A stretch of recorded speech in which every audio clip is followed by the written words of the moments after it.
C'est toujours un plaisir de vous retrouver sur sendirect.com. Rebonjour et bienvenue à toutes et à tous dans votre émission hebdomadaire Hebdo Culture. Aujourd'hui, nous recevons une grande personnalité dans le monde de la culture. Mais avant tout cela, comme toujours, d'abord l'actualité culturelle. Un vibrant hommage a été rendu au guitariste sénégalais Mabous Thiam ce 26 juillet. Le défunt musicien doublé dont gestionnaire hors pair était membre du groupe Daaraye Samati, avec qui il s'était produit sur plusieurs scènes à Dakar, à la cave du Jolof, au festival de Saint-Louis Jazz et ailleurs dans le Sénégal et à l'étranger. A rappelé que Mabous est décédé dimanche à Dakar des suites d'une longue maladie. Que la terre lui soit légère. Bonne nouvelle pour la grande diva Germaine Acogny, la grande danseuse chorégraphe et fondatrice de l'école des Sables, a reçu le Lion d'Or de danse 2021 à la Biennale de Venise. Elle se dit être fière de cette distinction, a rappelé qu'elle est l'ambassadrice pour la promotion de la destination Sénégal. Le petit filao du conteur Papa Samba Sow a été dédicacé vendredi dernier à l'Institut français de Saint-Louis. Un livre de contes et poèmes publié à Paris par Edilivre dont le post-to-face est signé du philosophe Songué Diouf a été préfacé par le professeur Marito Niane. Waniko, le roi du malheur Youssou Ndour, a encore tapé fort par son nouveau single intitulé Waniko, sorti le 21 juillet 2021 au Sénégal. Un morceau qui, à l'espace d'une semaine, a déjà atteint 1 million de vues sur YouTube. Une belle chanson dans laquelle le leader du Super Étoile y produit des conseils aux jeunes générations par rapport à leur façon de gérer leur vie. À présent, tout de suite, notre invité du jour. Alors aujourd'hui, c'est avec un immense plaisir que nous recevons sur ce plateau d'Hebdo Culture une grande personnalité dans le monde de la culture. Il s'agit bien de Pape Faye. Pape Faye, président de l'Arcos. Pape Faye, un grand comédien, un grand acteur qu'on ne présente plus. Grand bonjour. Bonjour Pendisco. Pendisco neex na la wala. boobu neex na ma. neex na ma bu baax. noo waxal rek bu dee Pendis ñoom ci Pendis. wala non yow boo wax rek neex na ma. Pendisco alors. vraiment tey ñu kontaan vraiment di la dalal ci Hebdo Culture. merci beaucoup merci. di kontaan ci ñëw bi nga ñëw fii seet si ma. bàyyi seen lépp ñu fas yéene waxtaan nag lu jëm ci mbirum théâtre la yaakaar ak culture en général. di saluer au passage votre patron. Et toute l'équipe qui vous accompagne aussi. waaw. ñu ngi lay nuyu ñun tamit. mais grand bu ñu bëgg waree commencer li nga xam ne suñu entretien dama bëgg ñu commencer ko par question bi nga xamante ni mën naa ne ñu bëri intéressé na à savoir comment se porte vraiment le théâtre au Sénégal. Le théâtre au Sénégal depuis plusieurs mois est en baisse et en perte de vitesse. À un moment donné, il était c'était une vitesse en croissance. Maintenant, c'est décroissant pour la bonne et simple raison de l'avènement du Covid-19 ou de la Covid-19, puisque lieu de répétition est, depuis que nous avons annoncé la première vague, nous avons déserté le théâtre, les espaces de répétition. Donc, quand il y a désertement des lieux de répétition, création de d'autres âmes. Dans le moteur. Bi ñu demaatee ci deuxième vague bi le temps ñu reprendre pour souffler un peu on nous annonce la deuxième vague malheureusement alors ñi ci amoon ay production yëpp dañu mujj arrêté à commencer par moi amoon naa ci ay création yoo xamante ni par 3 fois dañ ko annulé ba ci d'ailleurs bi ñuy annoncé ni troisième vague bi on avait un programme qui était prévu justement pour le 29 juillet donc demain. Mais compte tenu de la situation, nous avons été obligés, de commun accord avec la direction de la Maison de la Culture de Dasek, de prendre la décision la plus sage en disant nous arrêtons tout, comme c'est le cas chez les lutteurs, les promoteurs de lutte. Dans l'eau, moi, waral, seulement, cette sorte de léthargie. Donc, c'est encore dormant. Mais, d'ici 2-3 mois, affaire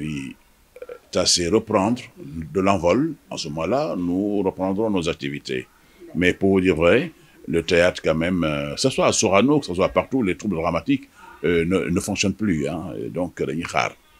c'est dommage que quand il y a des situations comme ça, c'est le secteur de la culture qui en pâtit d'accord mais hormis contexte sanitaire bi ñu nekk. oui. Vraiment est-ce que gisoo ni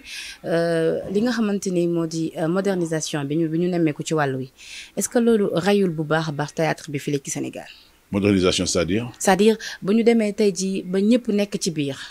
xàmmeetuñu les acteurs professionnels ñi ko jàng ak ñi ko jàngul milieu bi xaw a jaxase ko ba finalement kenn xamatul ndax ñenn ñu théâtre la ñuy def wala ndax cinéma la ñuy def est-ce que loolu nasaxalul bu baax théâtre bi surtout yéen bi ngeen doon def ci jamono oui bari na sëmbaxloo lool ñoo xamante ni ñi ils ne sont ni comédiens ni hommes de culture ni artisans ils ne sont rien du tout li leen intéressé mooy mbooloo dugg ci biir di seetaan musuñu sax yéeg sur scène loolu mooy yàq liggéey bi moo tax aujourd'hui tout sera réglé inchallah avec la loi sur le statut de l'artiste loolu bu taxawee je pense gars yi ñu ngi ci liggéey on a eu fait des séminaires là-dessus ministère de la culture qui na ko au niveau du conseil des ministres je crois que c'était en 2020 le président de la République a signé justement ils en ont parlé en conseil des ministres maintenant la loi passe sur le statut de l'artiste maintenant kan mooy artiste boobaa kooku su boobaa loi bi moo koy définir on va commencer d'abord par ñi nga xam ne jàngal nañu ko am seen lijaasa ça c'est clair c'est des artistes ak ñi nga xam ne même bu ñu koy jàngul sax ils ont appris dans le tas am nañu ay références yu firndal ne ay artistes lañu parce que dañ koy wane su boobaa waaw am na ñoo xamante ne nag ils se disent artistes ils seront incapables de fournir des preuves comme quoi des références comme quoi ils ont été que c'est des artistes au véritable sens du terme voilà donc loolu ci liñ jëm dana mën a raxas quelque parce que aujourd'hui ku la ne sunu plateforme théâtre il y a plus de 6 000 comédiens xam nga dafa xaw a naqare dafa xaw a doy waar c'est comme chez les danseurs ils sont pas moins de 6 000 aussi hein bon loolu il faut ñu définir raxasaat définir le secteur pour que mu am il y a ñoom une sorte d'harmonisation boo mën a permettre justement ñu mën a définir qui fait quoi. Quand on dit théâtre aussi, ce n'est pas seulement des gens qui sont sur la scène, mais il y a aussi des techniciens de théâtre. Il y a des gens qui sont dans les régies, etc. Il y a des preneurs, il y a des gens qui sont dans la lumière, il y a des machinistes, il y a des bagagistes. C'est vrai, profession. Ce sont des techniciens du théâtre, ce sont des techniciens. Hein. Il faut nous intégrer un petit peu, parce que c'est des techniciens qui font finalement convertis comédiens. Oui, des techniciens de théâtre, convertis comédiens, non, aussi on les compte parmi les membres de la famille théâtrale. D'accord. Mais je rappelle également que vous êtes le président de l'ARCOS. Mais en tant que président, nga jiite li nga xamante ni moo di ARCOS fan ngeen quitté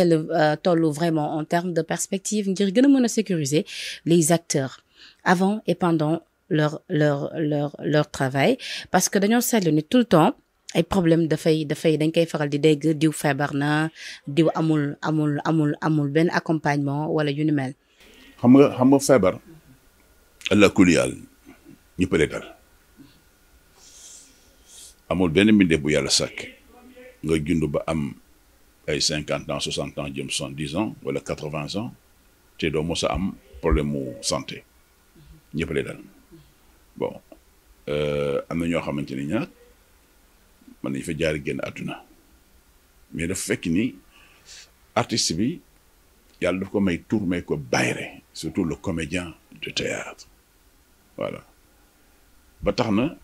su fekkente ni dafa am lu ndaw lu ko dal rek su waxee rek dafa mel ni réew mi dafa yëngatu ce qui est vrai artiste bi ñaari ñi yëngatu ci théâtre s'ils ne sont pas des fonctionnaires voilà c'est des gens yoo xamante ni ci li ñuy répéter def spectacle am ci entre ci la ñuy fayu te fi mu ne nii ku nekk xam ne ni théâtre aujourd'hui mënutoo ko jaay en tout cas fii ci Sénégal tu peux pas aller tu peux pas aller au Grand Théâtre tu peux aller au Grand Théâtre pour vendre des tickets de théâtre mais finalement les gens est-ce qu'ils vont venir mais quand il s'agit de donner des entrées des entrées gratuites les gens ils vont venir wala nga jouer que dans un quartier etc les gens bu ñuy fay du ñuy fay 2000 3000 et 500 yooyu quand c'est dans les écoles ay 100 francs la ñuy fay wala 200 francs en rendant hommage à Dembi Fall. Il a partout joué dans les écoles et 100 francs la ñuy fay ko ba tey wala 200 francs ba tey mais loolu sax mënoo ci passe. Or que théâtre tout le monde sait que ne yow mi nga xam da nga bind ci yoon quand tu produis ton spectacle da nga ci yaakaar am dara yow mi nga xam ne yaay metteur en scène bi quand tu mets en scène da nga yaakaar am ci dara parce que déjà le fait de transporter les artistes aller-retour chaque jour xaalis la et quelquefois bu représentation bi di jege foog ngeen yendu def ay grandes premières yendu yëpp il y a pas que ça te loolu yëpp xaalis la il y a aussi bon il faut créer des costumes yooyu yëpp c'est de l'argent wala nga loué ji c'est de l'argent bon donc bari na ay mbir yu ci laxasu yoo xamante ni pour rien mën nga démissionner bàyyi théâtre pour de bon parce que ça t'apporte pas grand-chose il faut qu'on se dise la vérité yi ci xaw a tane mooy ñi nga xam ne ce sont des comédiens c'est vrai mais qui laissent les plateaux après qui vont jouer dans les séries télévisuelles nga yaakaar ci dara et même les séries télévisuelles les gens pensent qu'il y a de l'or dedans il y a pas de fortune hein soo amul ay partenaires yu dëgër yoo xam ne les acteurs de mettre de l'argent dedans mais les acteurs sont sous-payés yoo xam ne dans les séries les acteurs sont sous-payés peut-être que ñi xam ne ñi ci gën a gis seen bopp ñi nga xamante ne xëy na ils ont les gros morceaux les rôles les plus grands rôles bon quand ñooy bu leen sponsors yi gisee dañ naan ah mais tiens celui-là c'est une bonne carapace il faudrait que il faut que je mette de l'argent dedans dégg nga mais si c'est des jeunes yoo xamante ni on les connaît pas wala un réalisateur ou un producteur boo xamante ni bii gars yi xamuñu ko c'est compliqué pour ñu duñu leen wóolu moo tax c'est bien que les gars aillent se professionnaliser si vous professionnalisez il faut professionnaliser vous nga wane sa bopp wane un bon produit le problème se situe au niveau du produit que vous présentez quand c'est un bon produit même si vous n'êtes pas connu il est vrai que le partenaire les gens dañ naan mais tiens celui-là il faudra qu'on l'accompagne moo tax dafa baax toujours li ngay bind nga di ko xool di ko càmbar di ko wane ñu la ci jox xalaat ngay sotti ah comédien bi également mu nekk koo xam ne ki mun a porter le rôle véritablement na participer si ñi nga xamante ne mën nañu sauver l'écriture parce que une écriture kese doyul. D'accord mais ci li nga ñu jot a expliquer nii yëpp comprendre nañu vraiment problème yi nga xamante ni ñoom ñoo nekk ci biir production bi mais lu ñu bëgg xam mooy tey jii en tant que njiital ARCOS yan matukaay ngeen prévoir teg wala ngeen gis ni bu ngeen ko tegee peut-être mën ngeen gën a jàppale artistes yi nga xamante ni ñu ngi ci suuf wala ñi nga xamante ni tey jii dem nañ ba am ci tour et pourtant ñi ngi dund lu metti. waaw loolu sax démb rek maa ngi ci waxtaan ak si yenn membres yi. jokkoo naa ci démb j'étais au Terrou-Bi j'étais en train d'échanger avec une personnalité assez influente bon ma ci waxtaan ak moom ma ne que li ma lay wax nii on n'en a pas encore tenu réunion dans le bureau exécutif pour échanger mais am na ñu ko yegg démarche la bu ñu bëgg a adopté mooy que on va décliner benn genre feuille de route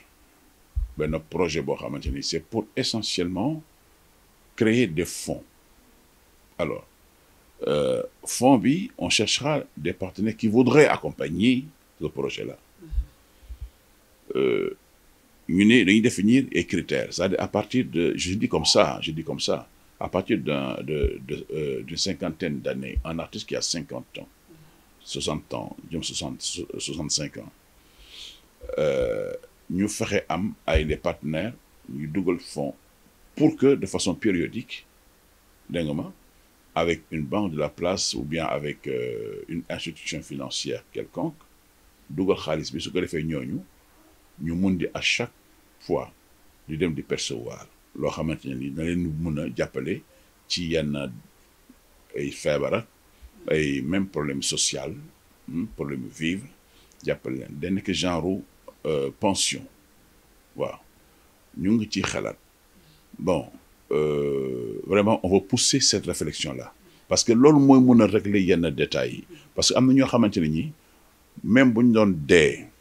bu ñu doon feebar ba dee du ñu ñaan wàllu dañu préférer garder seen dignité ak seen honneur pour que ñu bañ a xamal dara lu dul seen njaboot Or, quand il y aura ce fonds-là, genre fonds de solidarité là ou d'entraide, nous avons tenté de le faire entre comédiens à l'époque. Ba tout récemment d'ailleurs, su fekkente ne am nañu feebar suñu biir am ay jafe-jafe terrible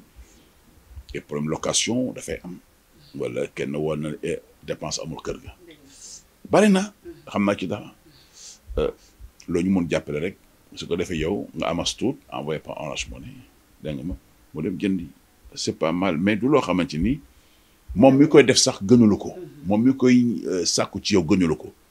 mais bu ñu dawalee ba am idée boobu commencé germer gars yi ñi nga xam ne ñoo nekk au niveau du bureau exécutif rafetlu ko dañ ci wéy continuer ci ñu xool ba xam ndax autorités yi li ñuy wax dëggal si ñoom wala déet parce que suñu paree dañ leen koy soumettre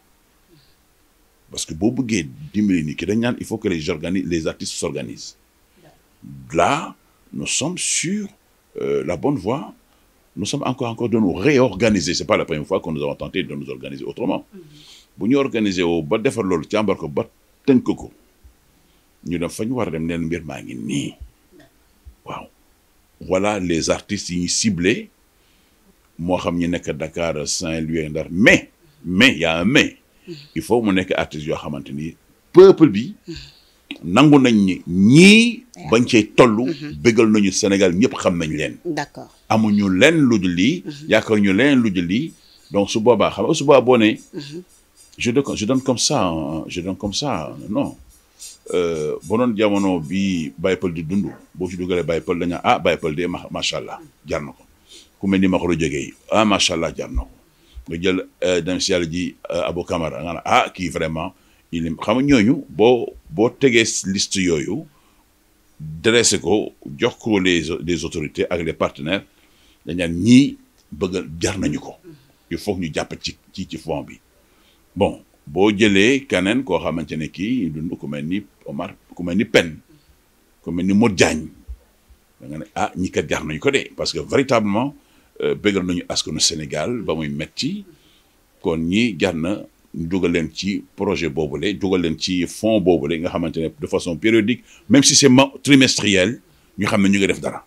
nga xam ne dootoo jëlee problème ordonnance dootoo jëlee problème mu dund peut-être du mën a régler toutes les questions mais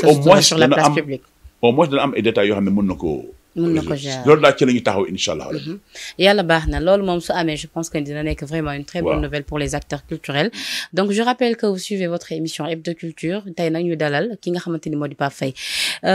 grand bu ñu jógee ci loolu man dama bëgg vraiment ñu akisi si benn question bi nga xamante ni mën naa ni question d'actualité la à savoir fi may njëkk commencer nag moo di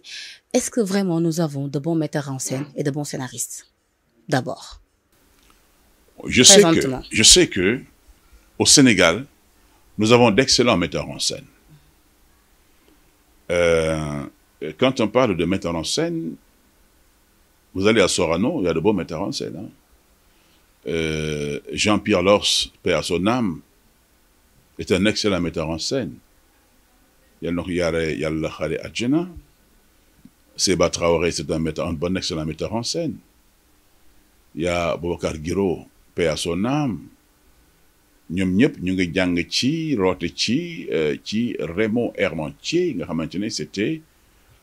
le metteur en scène du Théâtre National Daniel Sorano. Aujourd'hui, il y a de beaux metteurs en scène à Sorano. Boo demee Omar Ciss ma nga fa, il y a Mbaye Thié ña nga fa. C'est de beaux metteurs en scène. Bon, boo génnee partie boobu nga versé wu au niveau des compagnies privées. Bon, nous, par exemple, au niveau de la compagnie Zénith Art de Dakar, on n'a fait que le metteur en scène jusqu'à présent. Bon, boo demee compagnie fu mel ni kii Kaddu Yara, ils ont de très bons metteurs en scène. Il y a Mamadou Diol, qui est un expert. Il y a Leyti Kane, qui est un expert. Boo demee Pikine également. Ñi fa nekk ñëpp c'est de bons metteurs en scène. C'est des gens qui ont été formés ici et ailleurs. Boo demee à Louga, les Bundoyengu foofu. Boo demee pour les Evenprod et autres. Il y a Sopé, il y en a bari nañu mais ça c'est des metteurs en scène de théâtre. Wuute nag metteurs en scène yi nga xam ne moo nekk sur les séries. Man sur les séries sax laa bëgg ñu gën a voilà sur les séries ñoo xamante ne dañuy signer mise en scène. Ils sont pas de metteurs en scène. xam metteur en scène da ngay commencé ci théâtre dëggantaan. Quand tu vas au Soleil Levant ah ñoom ils ont commencé par le théâtre ils commencé par le théâtre ñoom yëpp ñoo daan defal seen mise en scène au bopp. D'accord moo xam Jojo la wala ñoom Aziz et tout ça c'est de bons metteurs en scène de théâtre léegi bu ñëwee au niveau des réalisations séries télévisuelles dañuy gën a wanewaat seen bopp rek mais am na ñoo xamante ni dañuy signer mise en scène telle or que amuñu expérience basique bu leen mën a permettre ñu mën leen a identifier ñu mën leen bon qu'ils soient éligibles comme metteur en scène ça c'est un problème. Parce que waaw loolu mooy du loolu mooy expliquer. problème yi nga xamante ne ñi ngi koy nemmeeku jamono jile. waaw parce que bu ñu seetloo ci yenn tournage yi tout le temps day jur ay polémique ay yenn scènes yu nga xam mën nañ dem sax bu mën koo méngale ak porno et ça fait honte boo koy seetaan surtout yéen ñi nga xamante ne vraiment vous avez tout fait pour que art bi solide mais tamit mu ñu def tout ba mun a préserver nos valeurs à travers nos séries. xam nga loolu manque de vision la boo amoon une certaine maturité artistique. moo tax mooy def souvent ngay wane yoo xamante ni bokkul warul feeñ xam nga su may waxee yow ubbi sama loxo ni sama paume il y a une signification symbolique dans la mise en scène et dans la réalisation kooku looy jàng la quand tu vois une voiture qui roule ba nga seen pneu bi éclaté. C'est un langage cinématographique. Bon, day suggérer lu bari. Ça, c'est des visions. Or, de même, mais dommage que aujourd'hui, lii nga xamante ne mooy coow ci dëkk bi kilifa yi di ci addu kilifa diine yi duñ ko seetaan dañ ciy dëgg rek. Parce que kenn ñaanul kilifa diine jàkkaarloog ay scènes érotiques ay scènes intimes di def nag suñu noonu bu ñuy demee ba yem ci dañuy téye seen gëmme allahu akbar la ñuy wax subhanallah dañu suñu borom bi dimbali ci xam nga mooy heurte nga ay valeur heurte nga foi bi te foi doomu aadama su ko amul dara moo tax ñi nga xamante ni ñu ngi def ay réalisations def ay mise en scène mën nañu de façon détournée évoquer une situation sans véritablement jaar ci digg bi une question d'évocation c'est là où la poésie a un sens am na loo dul wax mais donc évoqué par des métaphores le cinéma comme le théâtre dafa am ay langage de métaphore yoo xam ne moom nga utiliser nit ñi seetaan dafa ñu xam nañu fa nga jëm donc wodd nga lii nga xamante ni dafa nekk une partie intime ci ay jeu d'acteurs le regard ça signifie quelque chose vous savez tu peux par exemple illustrer une partie sexiste d'une femme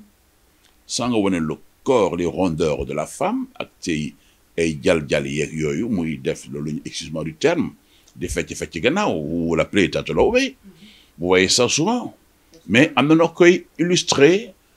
avec des images de métaphores on comprend fa nga jëm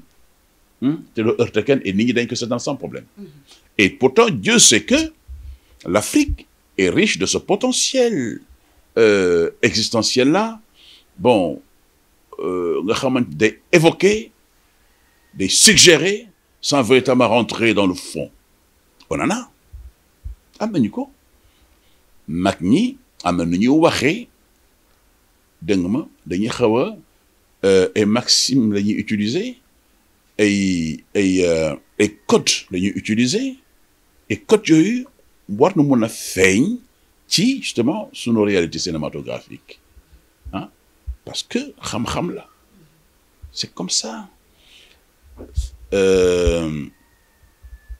ma jox la benn exemple am na benn way boo demee ci kasak fees naa béyoo béy jooyuloo may ren di béy doog a jooy fees naa béy jooyul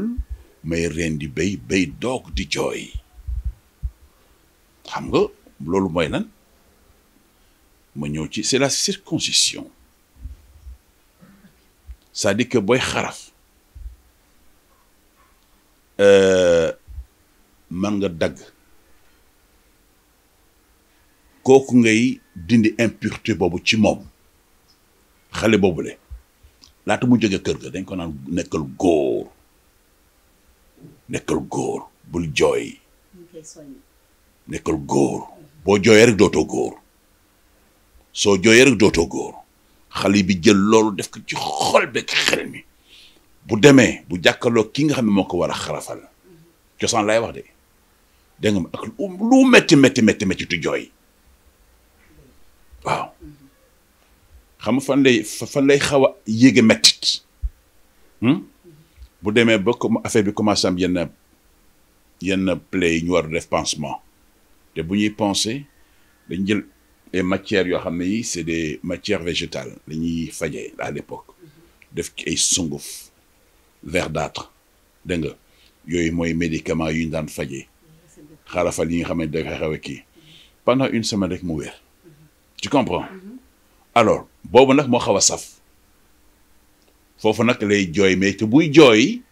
day dem ci ruq bi jooy mettit bi doog ànd ak moroomu julli yi dem doxi la ñuy doxi moo tax mu ne fees naa béyoo béy jooyul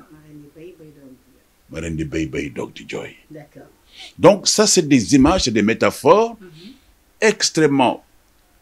fortes, significatives, qui ont un sens. Pourquoi ne pas les utiliser ci sunu kii ak yooyu sunu série yi au lieu ngay wane yenn yi jaru ko am na fii mos naa ko wax ci benn interview benn film boo xamante ni bi ça a été joué par des Sénégalais li may wax nii ña ko joué woon à l'époque yàlla dogal na am na ñu fi génn àdduna yal na sunu borom bi jéggal leen am na ñu fi des ba tey waaye amatuñu kattan mën naa wax ne seen doole wéy na seen doole jeex na imagine film boobu mu ngi génn waatoon tey Sénégal réew mi tàkk te fu ñu toog ñoom ña ngay ñaan film boobu yàlla bu mu génneti ci Sénégal te jamono yooya bi mu amee ñu ko tenoon Gorée li may wax nëbbuma ko mais mën naa bañ a wax tur film bi na bañ wuti ko ah non dañ koy jëli du ma wax turu film bi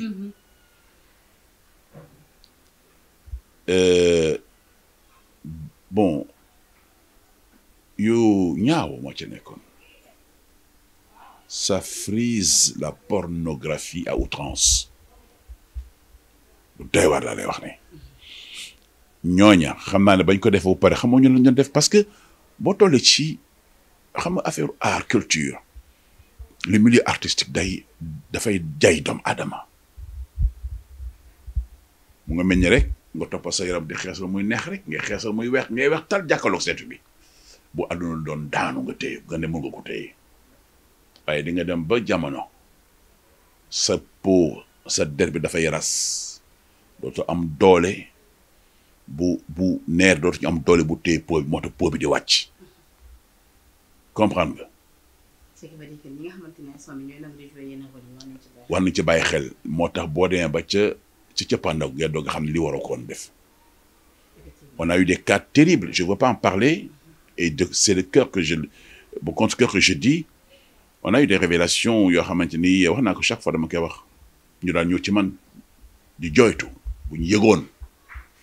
ay waay su ma yëgoon du ma ci dugg du ma ko def ah parce que bëgguñu seen sët ak seen doom yem ci dafa ñaaw. am na ñoo xamante ni dañ daan dem ba jëmi jamono ay góor joué yenn rôle yi. nga dem foo xamante ne fii bu ñu waree jiite jàkk juma wala jiite julli ni rek par exemple nga war a jiite allahu akbar nit ñi nekk sa gannaaw am na ci ay situation yoo xamante ni bu defee bu pare gars yi dañuy rocce ko ci gannaaw nekk kii kat li mu def nii bu mu amati lu tax xanaa gisoo pàkkat ñi mu doon feccu ay mbandakat bu ñu génnee image yi quoi que folo woon sax da nga ne kii matul imam mais c'est vrai dañ naan kii matul imam muy jiite fecc yi ma daan fecc fii mbandakat yi ak yu bon yu ma daan def fii moo tax dafay nekk loo xamante dañ ko war a bàyyi xel. mais je rappelle également que ni yaa ngi ci biir CNRA donc membre nga ci biir CNRA ci loolu muy conseil bu ñu fi teg ngir mu saytu lépp lu jëm ci wàllu woowee waaye itam fexe ba ñëpp ñu koy teg ci yoon lan fan ngeen ci toll parce que vraiment ginnaaw yenn tournage yi coow li ci dëkk bi gis nañu ñu bëri jot nañoo déposer ay plainte ku ci mel ONG ak Jamra ak yu ni mel vraiment pour ñaawlu yooyu les actions fan ngeen ci toll yéen. xam nga les gens ils pensent que Jamra est le bras armé du CNRA non il y a pas que Jamra qui dépose des plaintes am na ay kuréel yu bari yoo xamante ni surtout ñi nga xamante ne yi nga xamante ni kuréelu diine la plupart du temps wala ay kuréel yoo xamante ni dañuy sàmmonteeg jikko yi am na yu bari dañuy recevoir ay plaintes bon xam nga ñoom dañuy constater di gis ñu bind mais fekk na CNRA jiitu na leen ca loola. Ah non, nous avons nos espaces de contrôle de ce qui se passe au niveau des médias.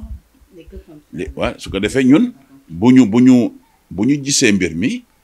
dégg nga ma nous ce qu'on fait on se réunit dégg nga ma le conseil se réunit et s'il y a lieu d'immédiatement de faire une mise en demeure on le fait tout de suite sans attendre. Ah oui su ko defee ñu defee mise en demeure bi ñu xaar réaction wu télévision bi. mën na nekk une réaction boo xamante ne bii de résistance parce que am na télé yoo xam ne dañuy résister mais quand au résister nous on passe à la vitesse supérieure alors bu fekkee dañ la bind nga reconnaître que ni c'est des choses qui vous ont échappé ñu leen d'accord ñu wala nga ñëw ñu toog parce que ay nit lañu rek nous sommes tous des humains góor lañu on n'a pas intérêt à se tirer dessus. dañu ne lii kat am na heure de diffusion bi d'abord parce que sanction yi day nekk graduelle au lieu ngeen di ko diffuser à partir de 21h parce que xale yi dañ koy gis remonter l'heure def na ko 22h ou 22h30 du leen neex parce que c'est pas ce qu'attend le partenaire veut ñu diffuser ko heure yoo xamante ni voilà ñëpp dañuy seetaan non ça c'est une première des sanctions. Bon, on est obligé d'accepter, sinon on dit non, on coupe. Et si la télé refuse de se soumettre aux injonctions, le Sénat a le droit de demander qu'on coupe le signal. Quel mot il y a? Est-ce que sanction ci télévision rek lañ koy appliquer wala ci producteur bi tamit? Non, télévision bi xam nga producteur mënuñu na di ko nous ne sommes pas les gendarmes des producteurs, nous sommes les gendarmes de l'audiovisuel. Qui produit sérum dañ koy woo ñu wax ak moom kanaan plusieurs fois on a reçu beaucoup de ñëpp ils sont tous passés Mborodi à l'époque avec maîtresse d'un homme marié bon Even et tout ça là ku ci def lu dul noonu dañ lay woo nga ñëw ñu waxtaan ñu corriger la léegi liñ dul nangu moo di nga def sa scénario jox ñu kii xam lu tax boo defee scénario jox ñu léegi du ñu accepter ma nga bindee ce scénario pour le CNRA xool ce qui n'est pas son rôle d'ailleurs parce que nous ne contrôlons nous ne sommes pas de contrôler ce que les gens écrivent ñun li ñuy contrôler mooy li nga xam ne moom la ñu wane voilà mais bu bindee boo ñu joxee par exemple bon par respect on peut regarder et puis donner un avis ce que nous ne faisons pas mais mën nga joxe sa avis bu pare mu dem tourner leneen il va dire que non le CNRA a déjà vu nga dem tourner leneen dugal ñu fekk ñun yëguñu moo tax affaire boobu duñ ci dugg ñun daal dañuy gis ci télé bi de visu constaté xool kenn du ci man dara su boobaa kenn du weddi ñu doog a def suñu liggéey et c'est comme ça que ça se passe on leur parle et c'est passé aussi série bi ñu waroon na dawal di Cey Adji Sarr mais bi mu commencé gars yi commencé lancer bande annonce bi bon mes amis ils ont compris que nit ñi nañ ko gisee ak ñoom fa ñu jëm du benn il faisait pas ça pour évoquer l'histoire de Adji Sarr et Sonko non c'était loin de là parce que xool nañu scénario bi mais interprétation bi ci nit ñi am tout de suite mu commencé lëmba dëkk bi coow li bari c'est ça qu'on voulait éviter bi ñëwee ñu waxtaan ils ont fait de retirer rapidement le scénario waaw waxoon nañ sax ne woon nañ sax changer le contenu ça ne gêne pas changer le contenu ne parle pas de ça ñu ne non seulement du woon sa problème mu contenu parce que ñoom du ñu xalaat di def loolu mais ils préfèrent retirer et gentiment ils ont retiré le scénario ils ont arrêté la production et c'est ce qu'ils ont fait loolu mooy esprit responsable te bi ñu ñëw day ñëw au niveau du CNRA avec le producteur avec le metteur en scène ainsi de suite ñu waxtaan ci ba trouver benn terrain d'entente nous c'est ce qu'on veut également pour les autres là mais li bon kay mooy nga def mbir ñëpp ne baaxul ñu sanctionné la remonter heure bi ngay def di def nga dawaat sa beneen saison ñëwaat ci yeneen yu ñu gën a garaaw yu mel noonu ba ñu war a jot ay plainte y a un problème on se demande pourquoi en définitive léegi si loolu vraiment lan lañu war a def pour que ñu mun a am ay production yu neex gën a mun a jaay suñu ay film vraiment imposer fii cinéma bi mu dox bu baax a baax mais sans pour autant ñu dëkk ci ay coow yu ni mel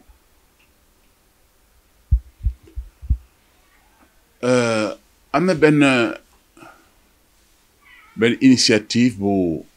CNRA bëggoon a jël te je crois que ñu ngi ci ba léegi d'ailleurs ñu toog waxtaan ak ñi nga xamante ne ñooy liggéey ci série yi réalisateur scénariste metteur en scène ak ñoo xamante ne ñi c'est des gens aguerris qui ont de l'expérience dans le domaine de l'écriture scénaristique waxtaan ak ñoom defal leen ay c'est pas de la formation en tant que telle mais genre waxtaan la pour ñu wan leen a indiquer ay yoon yoo xam ne ni mën nañ fa jaar sans heurter comme genre yi ma doon wax léegi nii voilà le président Alioune Badara Bèye il a beaucoup travaillé bon comme ci CNRA il est membre comme moi dans le domaine de la culture du théâtre et autres ak yooyu donc on était prêt Bèye a fait un texte là-dessus et c'était bien ñu doon xaar mais xam naa ne projet la bu taxaw kan lañ koy def kan lañ ci waxtaan ak gars yi ça dépendra donc du président Babacar Diagne qui fait un excellent travail d'ailleurs que je salue au passage su ko defee rek ñu teg gars yi ci yoon ne ak nii la parce que dañ considéré ne réew mi ñoo ko bokk te mënuñu wax gars yi bàyyi leen seen liggéey parce que si la ñu dund kenn du leen wax ni on n'a pas intérêt à dire aux gens arrêtez ce que vous faites on ne le fait pas il faut pas arrêter les productions télévisuelles dañ leen jubbanti rek pour ñu bañ a gaañ seen bopp pour ñu bañ a gaañ askanu Sénégal pour ñu bañ a gaañ ndaw yi itam parce que ndaw yi ñoo yor réew mi ëllëg mais am na loo xam ne bu ñu ko dugalee seen xel dañ def ne looloy dëgg googu ne daan dem ba nax saxal réew mi fekk na ci njuumte lañ nekk loolu la ñu bañ. voilà suñu émission nag jeex na vraiment grand tey kontaan nañu vraiment dalal la bu baax a baax ci li nga xamante ni moo di suñu émission Hebdo Culture nga yëkkati fi tamit ay kàddu yu am solo waxtaane nañu théâtre waxtaane ngeen tamit actualité cinéma bi coow li ci am jafe-jafe yi ñu ci war a jànkonteel waaye itam soulever nga ay points yu am solo jaarale ko ci ay solutions yi nga xamante ni vraiment bu ñu ko defee cinéma bi war a mën a dox bu baax a baax ci réew mi te ñu mën a mucc ci coow yi nga xamante ni da koy yàq le mot de la fin. di rek wax ni les jeunes yi dëgg ci théâtre bi yëpp ñi ngi leen di ñaan surtout ñi nga xamante ni dañ nekk ci série yi xamuñu fu ñu teg seen tànk parce que dañuy yeewu rek dégg na casting am na ñu dem def casting ñu jël leen mais loolu doyul su ñu jëlee casting bu pare jox leen rôle ñu leen di jouer la bu pare su da ngeen di ñëw nag ci cellule yi nga xamante ni ñooy former acteurs yi ak actrices yi ñu jàppale leen cellule yi mooy lan mooy ARCOS est là ñi dëkk Dakar dañ dem ARCOS Dakar am na président ARCOS Dakar ñi dëkk Pikine la même chose ñi dëkk dans les régions également ñu dem ci président région yi dugg intégrer les ARCOS ñu def leen ay formation technique ci wax ja ci jeu ba que même ñi nga xamante dañuy nekk ay jeunes scénaristes également que si am ay scénario waxtaanal ak ñi nga xamante ne ñoo la jiitu ci géew bi j'ai plein de scénarios ici ay jeunes yoo xam ñoo ma ko envoyé dama koy bind dañ koy bind jox ma ko ma def sama correction envoyé leen am na yoo xamante ni bi ma ko liiree dama doon reetaan quoi ma ne malheureusement ils n'ont pas compris alors je les ai dit ma ne leen bàyyi leen lii dindi leen lii baaxul ah pourtant après man non dindi leen lii parce que du dem et ils ont compris finalement que du dem waaw donc loolu laa amoon ci mot de la fin di leen remercier di gërëm ñëpp di baalu ñëpp àq. Voilà, c'était à l'instant votre émission Hebdo Culture. Vraiment, nous avons mbégte nak dalal fi ki nga xamanteni modi Pape Faye. Pape Faye, un grand comédien, un grand acteur, une grande personnalité comme je l'ai si bien dit tout à l'heure. Vraiment, ñu amone mbégte tay fekk ci ko fi ci kërëm def ak mom émission Hebdo Culture. On se donne rendez-vous prochainement. Di remercier nak équipe bi nga xamone ñu andal lay ci caméra bi, montage bi également. Cher Tidiane pour la coordination. Merci et bye.